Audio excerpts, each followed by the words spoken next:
अस्सलाम वालेकुम। बिस्मिल्लाहिर्रहमानिर्रहीम। आज हमने जो स्टार्ट करना है वो है ओस्टियोजेनेसिस इम्परफेक्टा।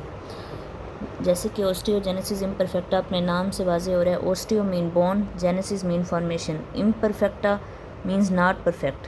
परफेक्शन जो है वो नहीं हो रही, मीन के प्रॉब्लम जो है बोन फॉर्मेशन में है। अब इसमें क्या होता है कि बहुत सारी बोन एबनॉर्मेलिटीज़ होती हैं।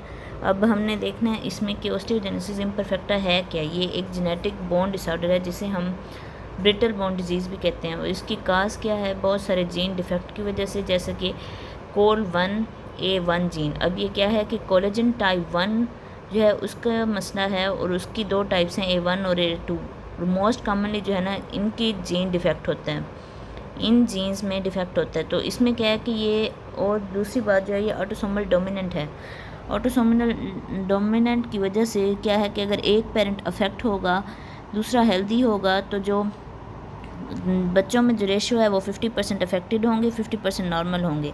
इसकी मोस्टली जो है ये as a autosomal dominant show होता है, लेकिन ऑटोसोमल रिसेसिव भी हो सकता है।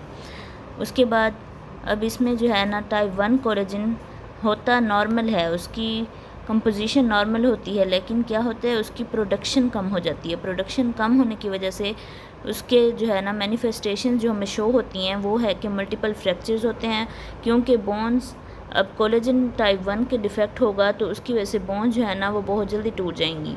जब बोन बहुत जल्दी टूट जाएंगी, उसमें अगर मिनिमल ट्रॉमा भी हो, जैसे कि बर्थ के टाइम, तो बोन फ्रैक्चर हो जाती है। इसलिए इसे ब्रिटल बोन डिजीज़ कहते हैं।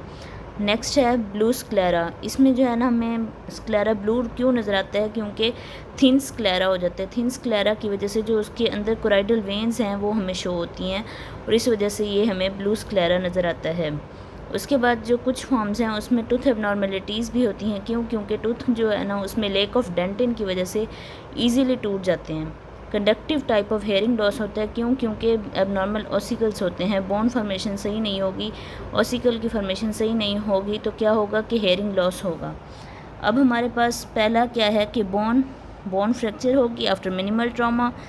उसके बाद नंबर 2 आई का है, क्या है कि ब्लू स्क्लेरा होगा, कनेक्टिव टिश्यू ओवर कोराइडल वेंस जो हैं उसकी वजह से। टीथ जो है डेंटल इम्परफेक्शन होगी। क्यों? लेक ऑफ डेंटिन की वजह से। एयर जो है हेयरिंग लॉस होगा ड्यू टू एबनॉर्मल ऑसिकल्स। अब इसके बाद हमने देखना है कि इसमें जो है हम इसे कंफ्यूज करते हैं चाइल्ड अब्यूज़ के साथ, क्योंकि चाइल्ड अब्यूज़ में भी जो है वो ब्लूइश एरियाज़ हमें शो होते हैं। इसका जो ट्रीटमेंट है ना, ट्रीटमेंट जो है वो बिस्फॉस्फोनेट से है। बिस्फॉस्फोनेट क्यों देते हैं? क्योंकि ये डिक्रीज़ करता है फ्रैक्चर के रिस्क को। अब इसका निमोनिक है बाइट। बी से बोन मल्टीपल फ्रैक्चर्स। आई से आई ब्लू स्क्लेरा। टी से टीथ डेंटल इम्परफेक्शन। ई से air hearing loss. Thank you so much.